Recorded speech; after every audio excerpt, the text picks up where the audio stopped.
వారు వేసే ప్రతి కానుకను లెక్క పెట్టొచ్చు. ఎవరి కానుక అనేది ప్రభువు చూస్తూ ఈ కానుక వేసిన వారందరిలో కల్లా ఒక పేద విధవరాల్ని ప్రభువు మెచ్చుకున్నాడు. స్నేహితులారా, ఈ బాల మనము బైబిల్లో నుంచి కొన్ని కానుకలను చూద్దాం. లేదా కానుకన్నా అర్పణన్న ఒకే విధానం. వాక్యాన్ని చూస్తే 1 కొరింథీయులకు రాసిన పత్రిక 16వ అధ్యాయము 16వ అధ్యాయం మొదటి 2 వచనాలు చూస్తే, పరిశుద్ధుల కొరకైన చందా విషయమైతే నేను గలతీ సంఘమునకు నియమించిన ప్రకారము మీరు చేయండి. నేను వచ్చినప్పుడు చందా పోగు చేయకుండా, బాగా జ్ఞాపకం పెట్టుకుని మాట, ప్రతి ఆదివారం మీలో ప్రతి వాడును తాను వర్ధెల్ల కొలది కొంత సొమ్ము నిల్వ చేయవలెను. పిల్లరా, ఈ కానుక ఆదివారము ఆరాధనను అర్పించే కానుక. పౌలు పరిశుద్ధుల కొరకు చందా పోగు చేయండి అన్నాడు. గలతీ సంఘము అని మాట్లాడుతూ ఉన్నాడు. మరి ఏ సంఘముతో ఈ మాట చెప్పాడు అయితే మాసిదోనియా సంఘముతో చెప్పిన మాటలు ఇవి. ఆదివారము దేవునికి అర్పణ అర్పించాలి. ఎలాంటి అర్పణ లేదా కానుకను మనం అర్పించాలి అంటే, వారములో మనము సంపాదించిన సంపాదనలో నుంచి కొంత సొమ్ము దాచి దేవునికి కానుకగా అర్పించాలి ఆదివారము అని చూస్తూ ఉన్నాం. ఇది ఎందుకొరకు అంటే పరిశుద్ధుల కొరకు. 2 కొరింథీయులకు రాసిన పత్రిక 8వ అధ్యాయములో మొదటి 2 వచనాలలో, సహోదరులారా, మాసిదోనియా సంఘములో గ్రహింపబడి ఉన్న దేవుని కృపను గురించి మీకు తెలియచేస్తున్నాను. ఆ సంఘము వారు బహు శ్రమల వలన పరీక్షింపబడగా అత్యధికముగా సంతోషించరి. వారు నిరుపేదలైనను వారు దాతృత్వము బహుగా విస్తరించను. ఈ 2 కొరింథీ పత్రికలో కూడా పౌలు అంటున్నాడు, మాసిదోనియా సంఘాన్ని జ్ఞాపకం చేస్తున్నాడు. వీరు చాలా పేదవారే. ఈ సంఘము చాలా పేద సంఘమే. అయినప్పటికీ చాలా శ్రమలు అనుభవించుచున్న సంఘమే. ఎన్ని శ్రమలు ఉన్నప్పటికీ దేవుని శ్రమలను సంతోషించచ్చు దేవునికి దాతృత్వముగా కానుక ఇచ్చే సంఘముగా ఈ మాసిదోనియా సంఘం మనకు కనబడుతుంది.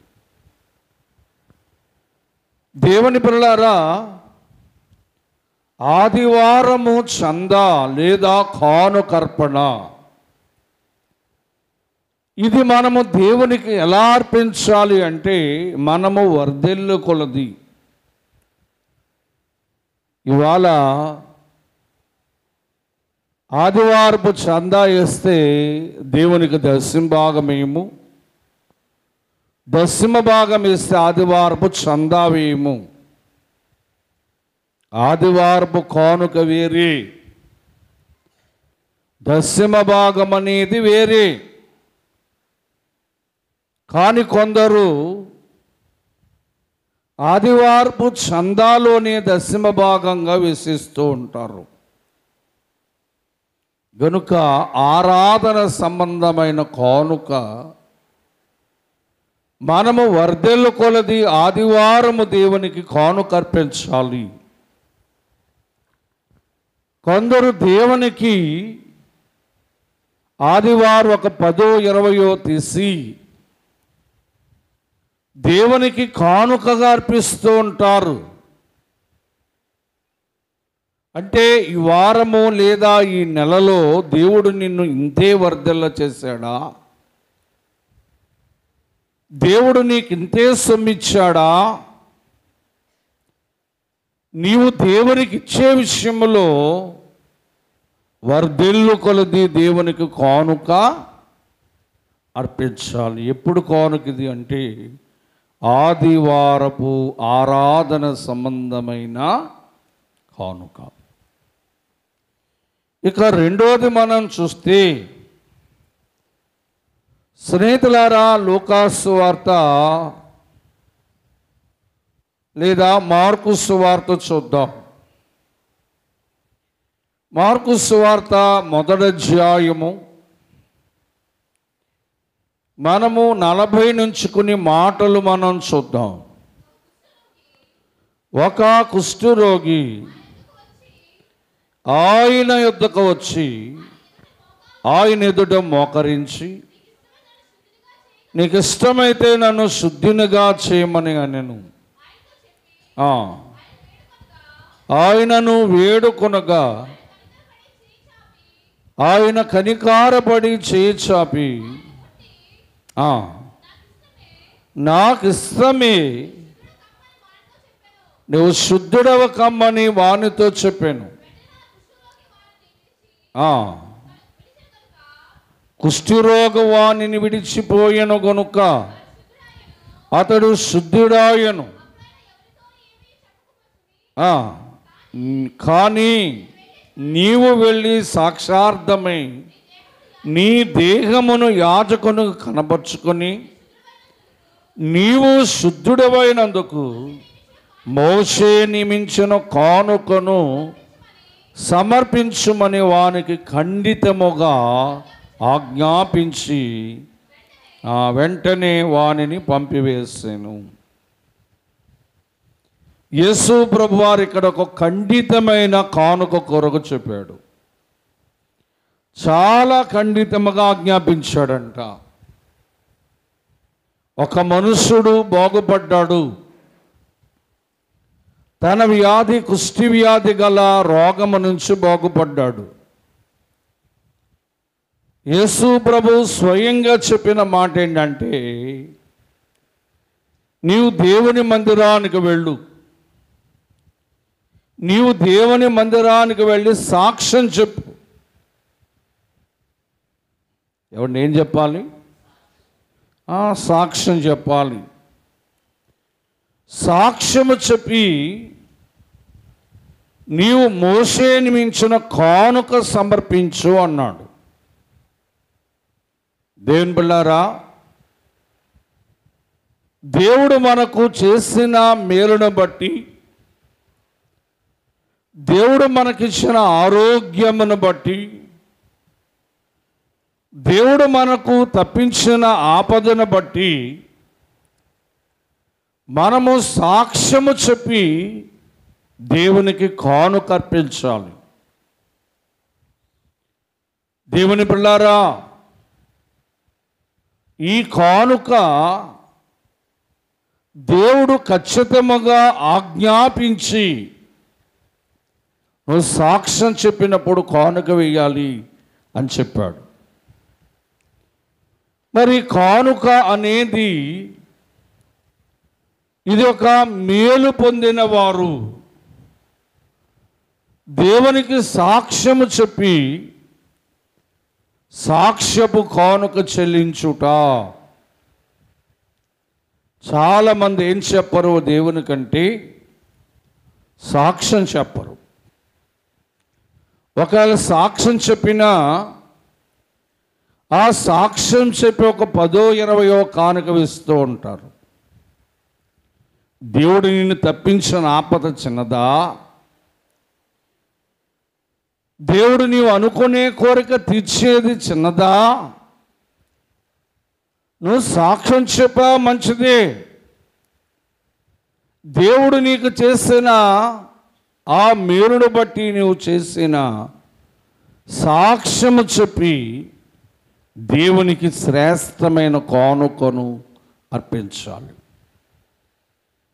దేవుని పిల్లారా, యేసు ప్రభు అంటున్నాడు, నీవు శుద్ధుడమైనందుకు మోషే నియమించిన కానుకను సమర్పించి వానికి ఖండితముగా ఆజ్ఞాపించాను. ఏమా రెండో కానుక ఏంటంటే, దేవుడు మనకు చేసిన మేలును బట్టి మనం సమర్పించు సాక్ష్యపు కానుక అని మనం గ్రహించాలి. చాలామంది సాక్ష్యం చెప్తారు కానీ దేవునికి సరైన కానుకను చెల్లించలేరు.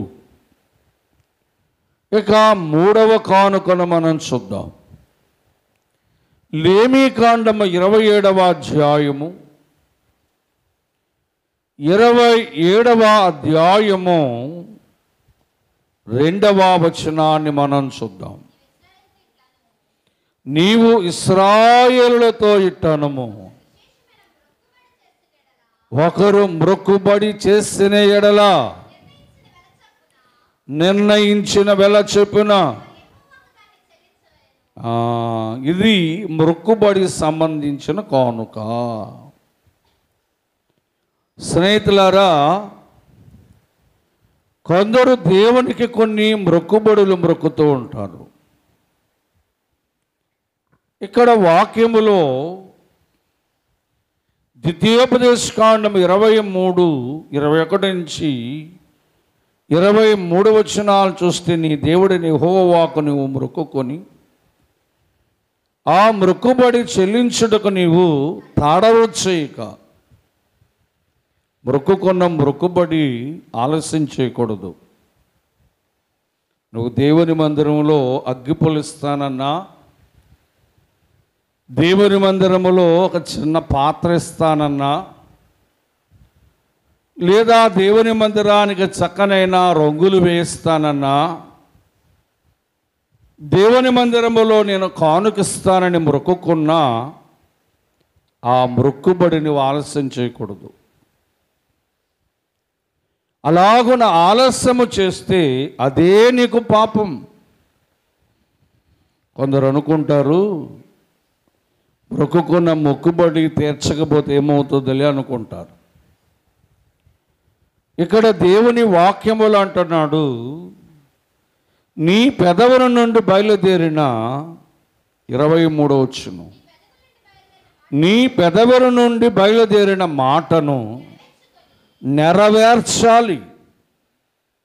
దేవునికి మ్రొక్కుకున్నావు, నీ పెదవుల్లోంచి మాట వచ్చింది, దేవుని మందిరంలో అగ్గి పెట్టిస్తానో, లేకపోతే ఏదో పాత్ర ఇస్తానో, ఏదో ఏలు చేస్తానో, మందిరాన్ని ఏదో శుభ్రపరుస్తానో, ఏదో మ్రొక్కుకున్నా మ్రొక్కుబడి. మరి ఈ మొక్కుకున్న మొక్కుబడి సంవత్సరాలు ఆలస్యం చేయకూడదు. దేవుడి వాక్యములు అంటున్నాడు, నువ్వు మ్రొక్కుకున్న మ్రొక్కుబడి గల కానుక చెల్లించకపోవడమే ఇది పాపం. కొందరు ఏమనుకుంటారంటే, చూద్దాములే, దేవునికి మ్రొక్కుకున్న మ్రొక్కుబడి ఇద్దాములే అని చెప్పి తమ సొంత అవసరములకు వారు ఉపయోగించుకుంటూ ఉంటారు. దేవుని వాక్యములో క్రైస్తవుని పాపమేంటో తెలుసా? ప్రార్థన చేయకపోవడం ఒక పాపం అయితే, మ్రొక్కుకున్న మ్రొక్కుబడి తీర్చకపోవడం ఏం పాపం? మరి నువ్వు పాపములో ఉండాలనుకుంటున్నావా?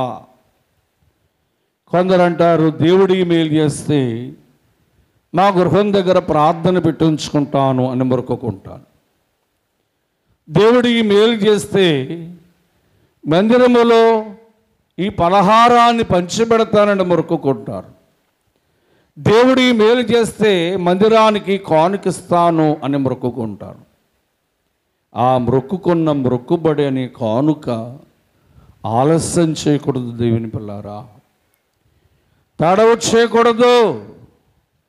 నువ్వు ఆ విషయంలో నిర్లక్ష్యముగా ఉంటే దేవుడిని ఏ కార్యమును జరగనీయడు.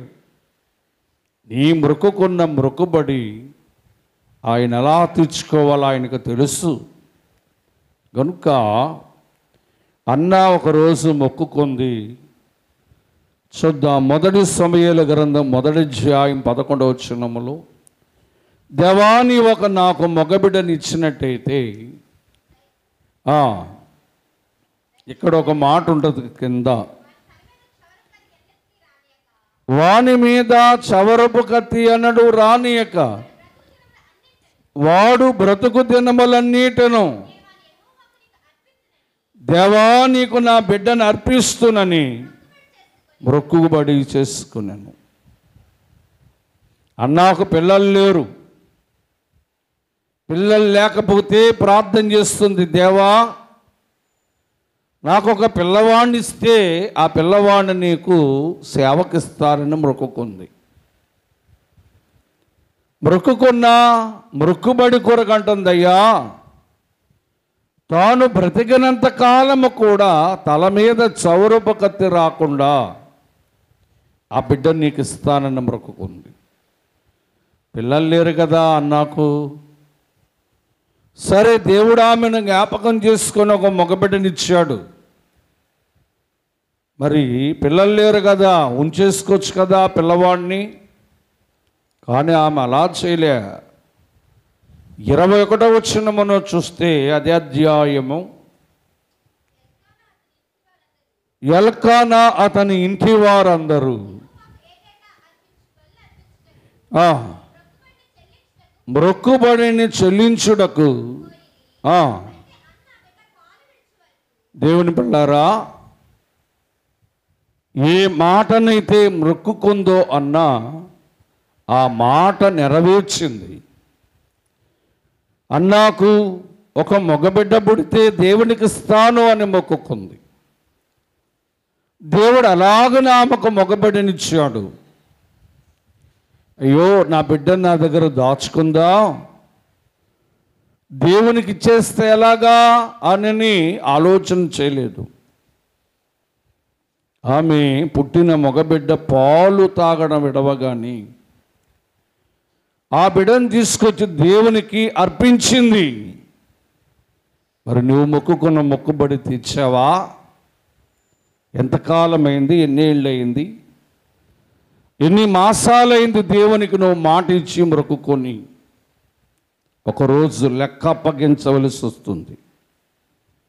దేవుని పిల్లారా, బైబిల్ చదవడమో, ప్రార్థన చేయడమో, వాక్యము నేర్చుకోవడమో గొప్పతనం కాదు. మన పెదవుల నుంచి వచ్చే మొక్కుబడి చెల్లించకపోవడమే అదే క్రైస్తవుడు చేసే పాపమని దేవుని వాక్యం హెచ్చరిస్తూ ఉంది. మొదటిది, ఆదివారము మనం వర్ధల కొలది దేవునికి కానుకను సమర్పించాలి. రెండవది, దేవుడు మనకు చేసిన మేళ్లను బట్టి, ఉపకారములను బట్టి మనము సాక్ష్యము చెప్పి కానుకను అర్పించాలి.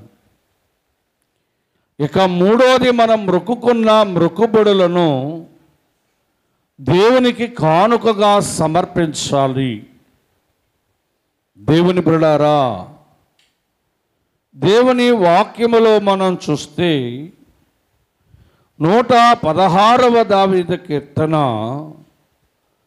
17వ వచనాన్ని మనం చదువుదాము. 116:17. ఇక్కడ దావీదు అంటున్నాడు, నేను కృతజ్ఞత అర్పణ అర్పించదను. ఎప్పుడు అర్పిస్తాం ఈ అర్పణ? కృతజ్ఞత అర్పణ అంటారు దీన్ని. చూద్దాం. 1 కొరింథీయులకు రాసిన పత్రిక 11వ అధ్యాయము 23 నుంచి 25 వచనాలలో మనం చూస్తే పౌలు అంటున్నాడు, నేను మీకు అప్పగించిన దానిని ప్రభు వలన పొందుతిని. ప్రభు అయిన యేసు తాను అప్పగింపబడిన రాత్రి ఒక రొట్టెనెత్తుకొని ఏం చెల్లించాడు? కృతజ్ఞతాస్తుతులు చెల్లించి దానిని విరిచి మీ కొరకు ఇవ్వబడిన నా శరీరము, దీన్ని జ్ఞాపకము చేసుకున్నటకే దీనిని చేయడని చెప్పాను. భోజనమైన పిమ్మట ఆయన ఒక పాత్రను పట్టుకొని, కొత్త నిబంధన చాలు దేవుని పిల్లారా, ఆయన శరీరము ఆయన రక్తము పుచ్చుకొని ఆయన ఏం చెల్లించాడంటే కృతజ్ఞత స్తుతులు. ఎవరైతే ఆయన శరీరమును ఆయన రక్తమును తీసుకుంటారో వారు దేవునికి ఏమర్పించాలి అన్నారు దేవజనుడు దేవదాసయ్య గారంటే కృతజ్ఞత అర్పణ, అంటే కృతజ్ఞత కానుక. దేవా, అమూల్యమైన నీ శరీరమును నాకు ఇచ్చావు, అమూల్యమైన నీ రక్తాన్ని నాకు ఇచ్చావు, నీకేం చెల్లించగలను ప్రభా అని చెప్పి ఆయన శరీరమైన రక్తము తీసుకున్న మనము కృతజ్ఞత బుద్ధితో కృతజ్ఞత కానుక నర్పించాలి.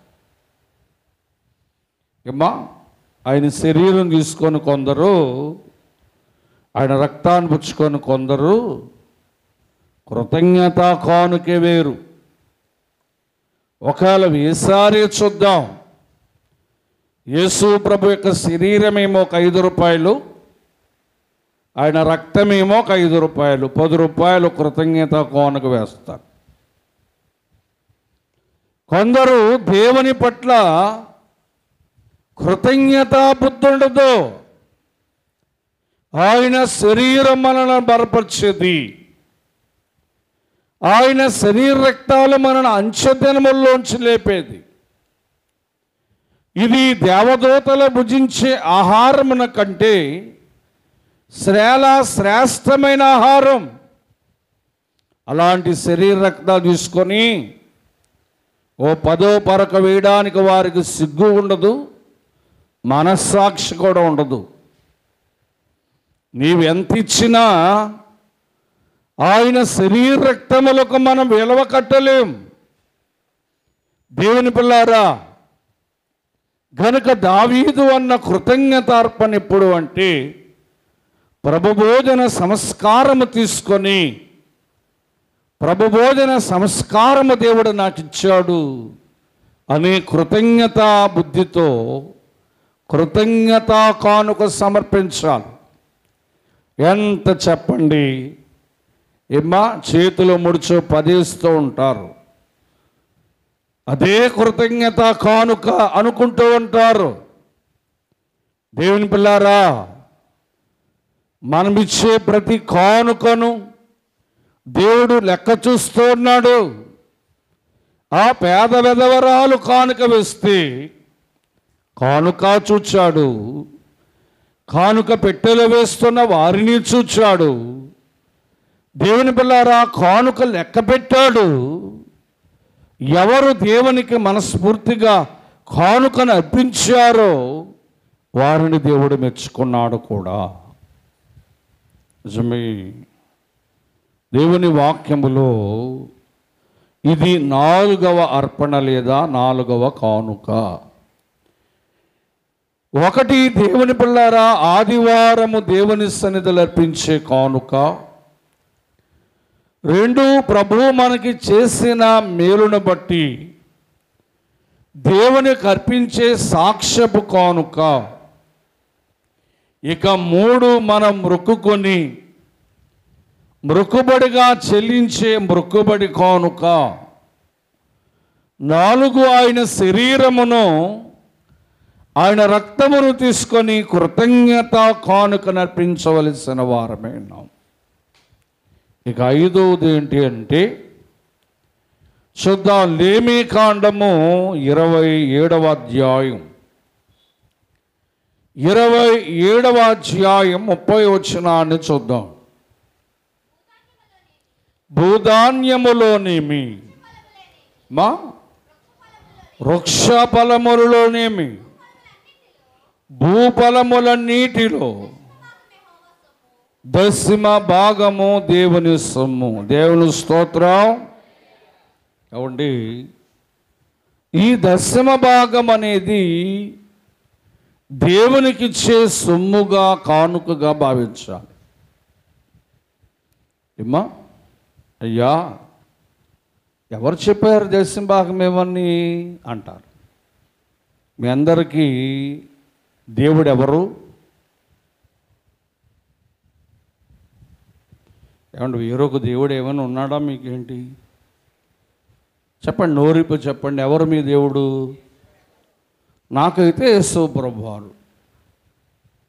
మరి మీకు ఎవరన్నా ఉన్నారా వేరే దేవుడు? చెప్పండి, మీ దేవుడు ఎవరు? మరి ఆయన చెప్పినట్టే చేయాలా లేకపోతే మానేయాలా? కొందరు మాట్లాడతలేదు. సరే చూద్దాం ఆయన ఏం చెప్పాడో చూసి. అసలే 10వ భాగం కొరకు యేసు ప్రభు ఏమన్నాడో చూద్దాం. మత్తయి సువార్త 23వ అధ్యాయం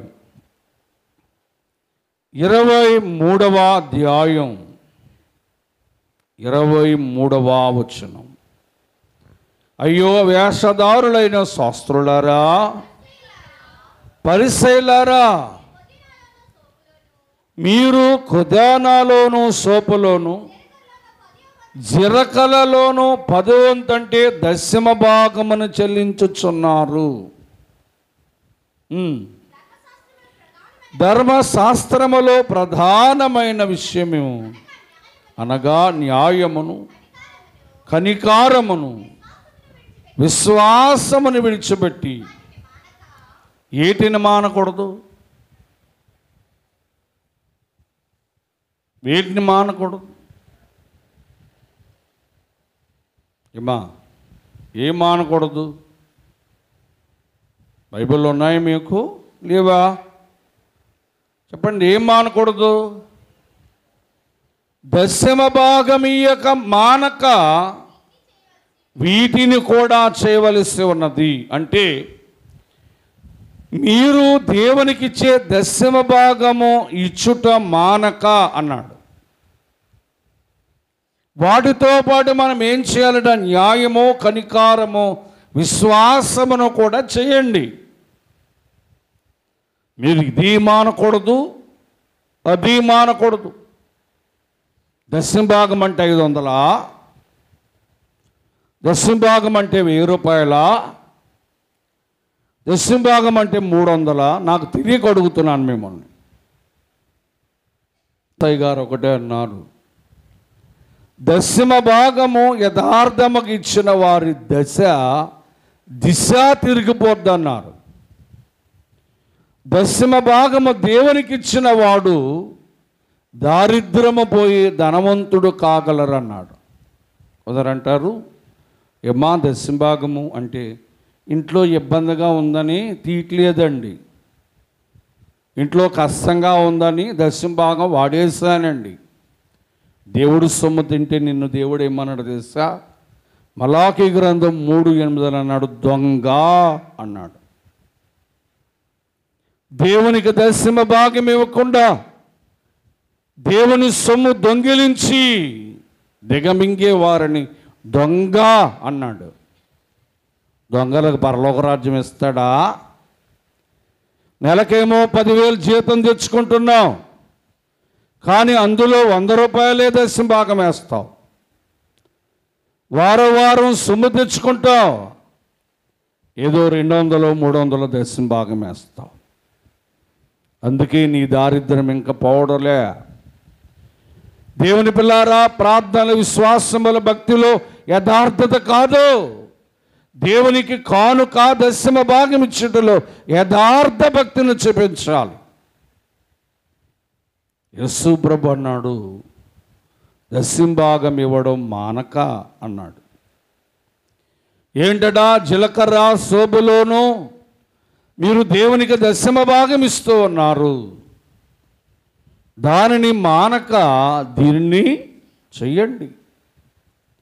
చెయ్యాలి. మనము ఎన్నిసార్లు చెప్పినా, దేవుడు ఎన్ని వేల రూపాయలు సొమ్ము జీతంగా ఇస్తూ ఉన్నా ఏదో నామహా దశమ భాగం ఇస్తూ ఉంటాడు.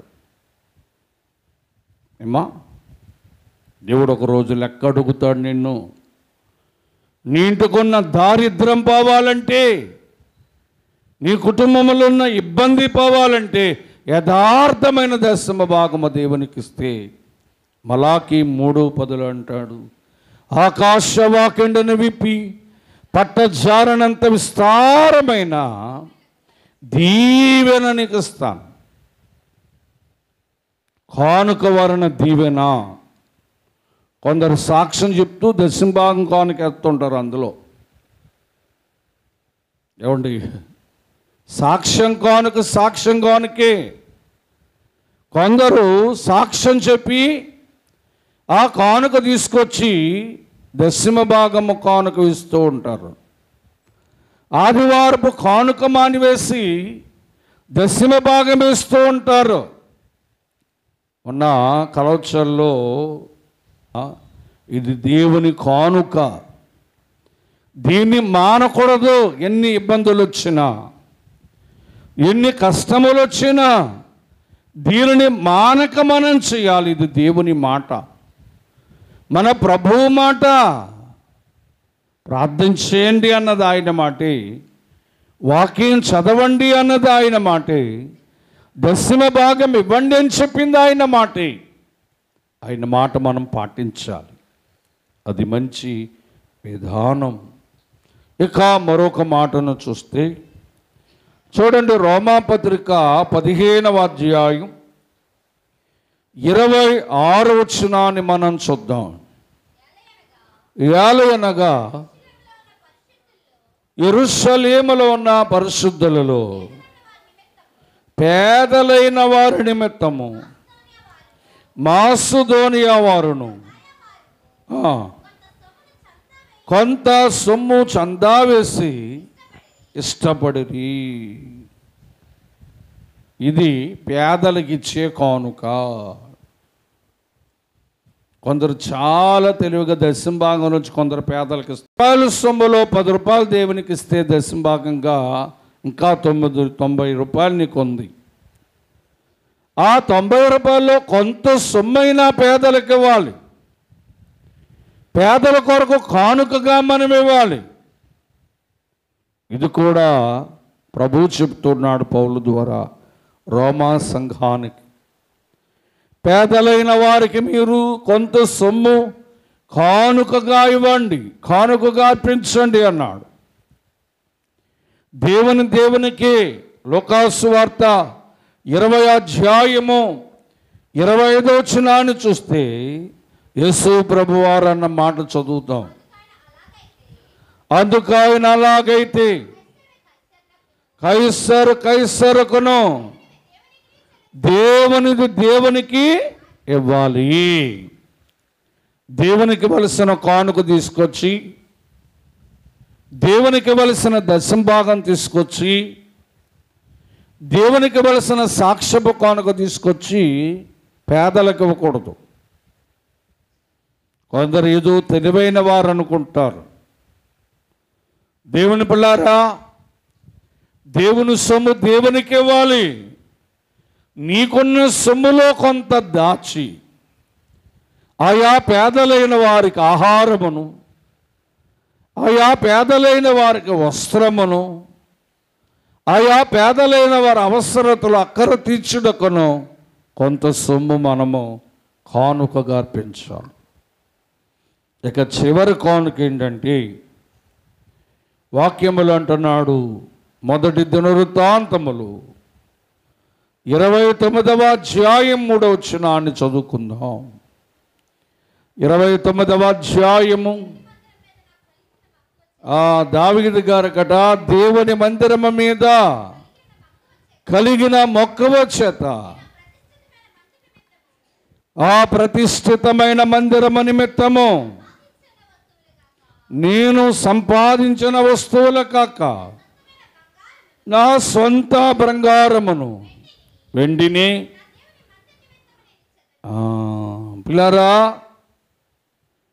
దేవుని మందిరము వృద్ధి చేయడానికి, దేవుని మందిరములో వస్తువులు ఉండడానికి, దేవుని మందిర అవసరం తీర్చడానికి దావీదు దేవునికి ఒక కానుకిస్తున్నాడయ్యా.